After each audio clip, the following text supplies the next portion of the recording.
বাংলাদেশের প্রাইভেট হসপিটালের মালিকগুলো সুদখোরের থেকে আরও বেশি খারাপ।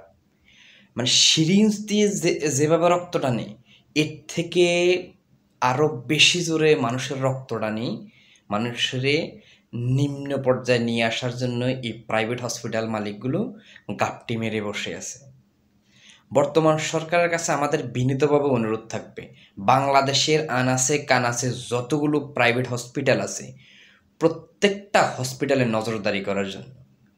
এরা প্রত্যেকটা জিনিসের দ্বিগুণ, তিনগুণ, চারগুণ পর্যন্ত দাম রাখতেছে।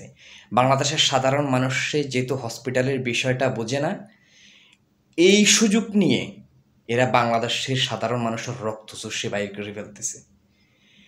এরা এই মানুষদের রক্ত চুষে বাইর করে এরা কোটি কোটি টাকার মালিক হয়ে যাচ্ছে।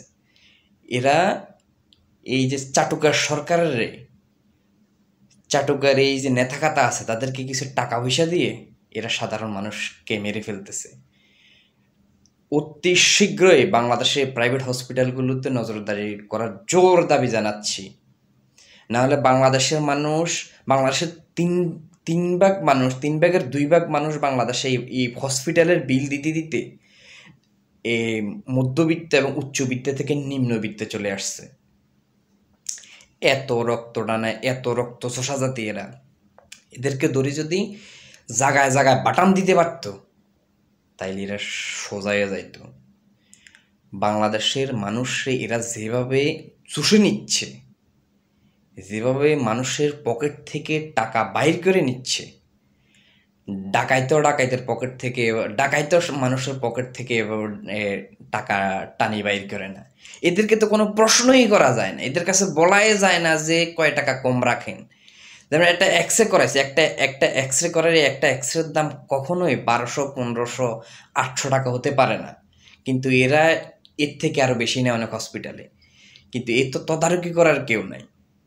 বিভিন্ন রিপোর্ট দিব, অহেতুক রিপোর্ট দিয়ে বসে থাকে ডাক্তাররা। তার কারণ ডাক্তারদের এটা বিজনেস, হসপিটাল মালিকদের সাথে ডাক্তারদের এটা ডিল থাকে।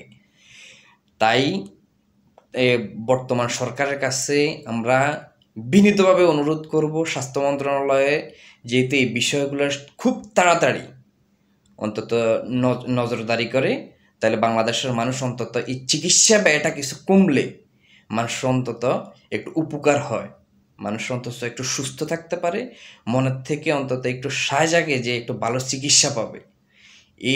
এইটা না করলে এরা দিন দিন আরো ভয়ঙ্কর হয়ে যাবে। শেখ হাসিনা থেকে এরা আরো বেশি রক্তচোষা।